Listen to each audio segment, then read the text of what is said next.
মরহুম শহীদ জিয়াউর রহমান সাহেবের 45তম শাহাদাত বার্ষিকী উপলক্ষে আজকে অগ্রণী ব্যাংক কর্মচারী কল্যাণ সমিতি আয়োজিত আজকের মিলাদ ও দোয়া মাহফিল সভার সম্মানিত সভাপতি আরিফ হোসেন খান রনি এবং আজকে আমাদের এই আলোচনা ও মিলাদ মাহফিলের সম্মানিত প্রধান অতিথি ঢাকা দক্ষিণ সিটি কর্পোরেশনের প্রশাসক এবং বীর মুক্তিযোদ্ধা আব্দুল সালাম ভাই আমাদের মাঝে উপস্থিত আছেন আমাদের প্রিয় স্যার অগ্রণী ব্যাংকের সম্মানিত এমডি স্যার টিএমডি বাসার স্যার সহ আমাদের অগ্রণী ব্যাংকের মহাব্যবস্থাপক এবং উপব্যবস্থাপক সহ অগ্রণী ব্যাংকের সর্বস্তরের কর্মকর্তা কর্মচারী ভাই বোনেরা আসসালামু আলাইকুম।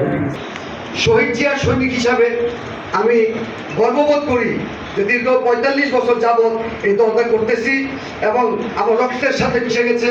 তাই আমি আমার মৃত্যুর আগ পর্যন্ত আমি দলটাই করে যাব। আপনারা সবাই আমাকে দোয়া করবেন। আমি এই আলোচনার সময় আসলে কিছু বলার নেই, তারপরেও দু একটি কথা আমি আমার প্রধানমন্ত্রী এখানে উপস্থিত আছেন, আমার এমডি মহোদয় উপস্থিত আছেন, আমার কর্মকর্তা কর্মচারীরা কিছু দাবির কথা বলেছেন। আমি দু একটি কথা বলেই শেষ করব।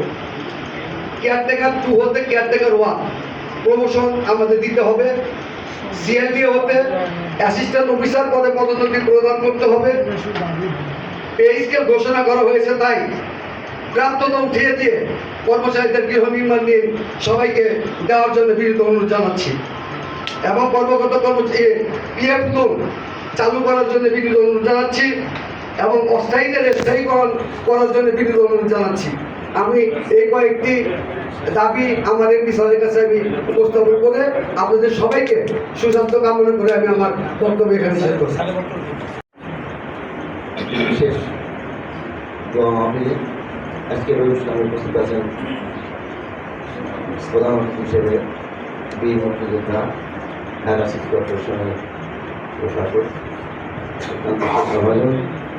উপস্থিত আছেন বিভিন্ন প্রতিষ্ঠানের সংগঠনের নেতৃবৃন্দ, উপস্থিত আছেন আমার সহকর্মীবৃন্দ। আসসালাম। আজকে ঠিক আছে, শহীদ রাষ্ট্রপতি জিয়া রহমানের ৪৫ বছর শাহাদাত বার্ষিকী উপলক্ষে অনুসরণ করে তিনি রাষ্ট্র পরিচালনা করবেন। এটা এর জন্যই বলেছেন যে শহীদ রাষ্ট্রপতি জিয়া রহমানের এমন কোনো দিক নাই, আজকে কৃষিতে বলি, অর্থনীতিতে বলি, আজকে শিল্পে বলি, আজকে শিক্ষানীতিতে বলি, পররাষ্ট্রনীতিতে বলি, এমন কোনো নীতির বাদ নাই যেটাতে শহীদ রাষ্ট্রপতি জিয়া রহমানের অবদান ছিল না। এবং তার সেই অবদানের মধ্য দিয়ে এই স্বাধীনতার পরে এই দেশটাকে তিনি একটি দিক নির্দেশনা দিয়েছিলেন। স্বাধীনতার পরে যখন এই দেশটা চালাতে করে দিয়েছে, অনেকের চাকরি চলে গেছে, বুকের মধ্যে একটা জিজ্ঞাসা ছিল, যদি 5ই আগস্টের পরিবর্তনের পরে আমাদের নেতা তারেক রহমান যদি না বলতো যে আপনারা এই মুহূর্তে কোনো রিভেঞ্জ নেওয়া যাবে না, যারা অত্যাচারী করছে তাদের বিচার নিয়ম মাফিক হবে, কিন্তু আপনাদেরকে ধৈর্য ধারণ করতে হবে। ঠিক একই কথা বলবো, যদি কোনো প্রতিষ্ঠানে অন্যায়ভাবে কিছু হয়ে থাকে বা হওয়ার চেষ্টা করে, আপনারা ধৈর্য ধরবেন, আপনাদের কেন্দ্রীয় নেতাদেরকে জানাবেন, তারপরে প্রয়োজনে সেটার ব্যাপারে কি করা যায় আমরা ব্যবস্থা নেব। কিন্তু কোনো প্রতিষ্ঠানেই কোনো অরাজকতা সহ্য করা হবে না, কোনো অরাজকতা করা যাবে না, উচ্ছৃঙ্খলতা করা যাবে না, যাতে লোকজন না বলে আওয়ামী লীগ বিদায় হয়ে লাভ হইল কি, সে একই অবস্থা। এটা যাতে লোকজন না বলতে পারে। আওয়ামী লীগ আর বিএনপি এক না। আওয়ামী লীগ হলো চোরের দল, লুটেরার দল, হাইজ্যাকের দল, বাটপারের দল, আর বিএনপি হলো জনগণের দল। জনগণের দুঃখে সবসময় জনগণের পাশে ছিল। এই দেশে যতবার দুঃসম, বিএনপি কি এত সহজে বিএনপি ফেলে দেওয়া যাবে? বিএনপি আন্দোলন করে এই পর্যায়ে আসছে। কারো দয়া আসছে? কারো দয়া আসে নাই। কারো দয়ায় বিএনপি টিকে নাই। বিএনপির উপর যে অত্যাচার হয়েছে, এইরকম এত নেতা কর্মীকে হত্যা করা হয়েছে, তারপরও বিএনপিকে কেউ ঠেকাইতে পারে নাই, বিএনপির সংখ্যাও কমাইতে পারে নাই। কাজে বিএনপির অত্যাচার, নিপীড়ন, নির্যাতন সহ্য করে এই পর্যন্ত এসে, আন্দোলন করে এই পর্যায়ে এসে, যারা আন্দোলনের কথা বলেন তারা কবে আন্দোলন করছে সেগুলো এই দেশের পাবলিক জানে। কাজে আমরা সেটা বলতে চাই না। আমরা জনগণের সাথে আছি, জনগণের সাথে থাকব। আর শহীদ রাষ্ট্রপতি জিয়াউর রহমান আমাদেরকে যা শিখিয়েছেন সেটা আমাদেরকে মনে রাখতে হবে। দলটাকে সুসংগঠিত করতে হবে। জাতীয়তাবাদী শ্রমিক দল আজকে যে যেখানে আছেন, দলটাকে সুসংগঠিত করতে হবে। যার দল নাই তার বল নাই, একটা কথা মনে রাখবেন। বিএনপি দল ছিল বলেই আমাদের উপর এত অত্যাচার, তারই কেন পাগল হয়ে গেলেন? পাগল হয়েছে এই কারণেই, তারেক রহমান এই 3-4 মাসে যত কাজ করছে, 5 বছর যদি কাজ করতে পারে তাহলে বিরোধী দলের কোনো বেল থাকবে না। এই কারণে তারা ভয় পায় যে যদি তারেক রহমান 5 বছর সময় পায় অনেক কাজ করে ফেলবে। আজকে সারা বিশ্বে অর্থনৈতিক মন্দা চলছে, কিন্তু তারেক রহমান কিন্তু ভয় পায় নাই। তারেক রহমান ঠিকই কৃষকদের ঋণ মওকুফ করে দিছে। তারেক রহমান ঠিকই আজকে বিভিন্ন রকম করে বিভিন্ন রকম ভাতা, বিভিন্ন রকম কার্ড দিচ্ছে। গরিব মানুষকে উপকার করার জন্য চেষ্টা করছে, সাধারণ মানুষকে উপকার করার জন্য চেষ্টা করছে। কারণ একটাই, তিনি জানেন যদি দুর্নীতিটা বন্ধ করা যায়, চুরি বাটপাড়িটা বন্ধ করা যায়, টাকা কোনো সমস্যা না, টাকা কোনো সমস্যা না। যেটা জিয়াউর রহমান বলেছেন, তো জনগণ তাকে দিয়েছে এই দায়িত্ব যাতে পালন করতে পারে। পাশাপাশি আমি শেষ করার আগে শুধু একটা কথাই বলবো, নিজের কথাও একটু বলি। আজকে প্রধানমন্ত্রী তারেক রহমান আমাকে ঢাকার প্রশাসক এর দায়িত্ব দিয়েছেন এবং বলেছেন দায়িত্ব দিলাম, এখন জনগণের মন জয় করে আগামীতে মেয়র নির্বাচিত হয়ে আসতে হবে। তো সেই মেয়র যদি নির্বাচিত হতে হয় তাহলে আপনাদের সমর্থন লাগবে, না কি বলেন? তা আপনারা আছেন তো আমার সাথে? আছেন তো? সবাই তো হাত তুললো না। তা ইনশাআল্লাহ তা আপনাদের পাশেও আছি, আমি আছি। যে কোনো সময়, যে কোনো অবস্থায় আমাকে আপনারা আগেও পাইছেন, এখনও পাবেন, ভবিষ্যতেও পাবেন।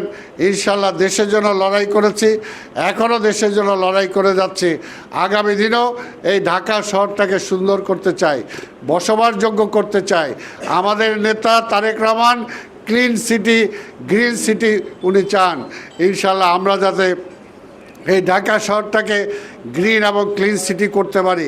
আপনাদের কাছে অনুরোধ, দয়া করে কেউ যেখানে সেখানে আবর্জনাটা ফেলবেন না, ময়লাটা ফেলবেন না। নিজের শোয়ার ঘরটা যেরকম, ঢাকা শহরটাকে সুন্দর রাখতে পারবো, সুন্দর করতে পারবো। আমাদের নেতা প্রধানমন্ত্রী তারেক রহমান প্রতিনিয়ত সেই চিন্তা করছেন, সেই চেষ্টা করছেন।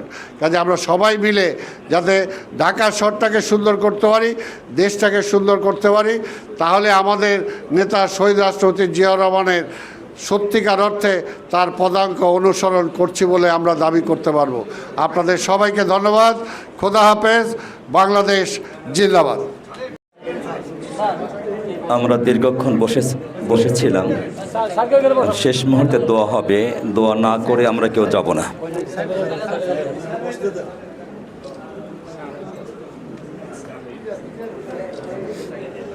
আমরা আলোচনা শুনেছি, যে উদ্দেশ্যে এখানে আসা, অর্থাৎ শহীদ রাষ্ট্রপতির জন্য আল্লাহ তাআলার কাছে আত্মার মাগফিরাত কামনা করা। সেটা বাদ দিয়ে আমরা কেন চলে যাব? আমরা যেন কেউ চলে না যাই। আমরা এখন তার জন্য দোয়া করব। সূরা ফাতিহা একবার পড়ি। আউযু বিল্লাহি মিনাশ শাইতানির রাজিম। বিসমিল্লাহির রহমানির রহিম। ওয়াইয়াকা নাস্তাঈন। সিরাতাল মুস্তাকিম। আনআমতা আলাইহিম।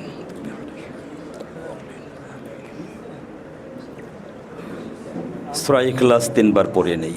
বিসমিল্লাহির রহমানির রহিম। কুল হুয়াল্লাহু আহাদ, আল্লাহুস সামাদ, লাম ইয়ালিদ ওয়া লাম ইউলাদ ওয়া লাম ইউলাদ। আমিন। মালিকিন নাস, ইলাহিন নাস,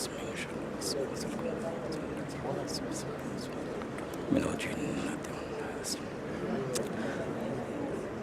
আমরা আমাদের অপরাধের জন্য, গুনাহের জন্য তওবা করি, অর্থাৎ ইস্তেগফার পাঠ করি।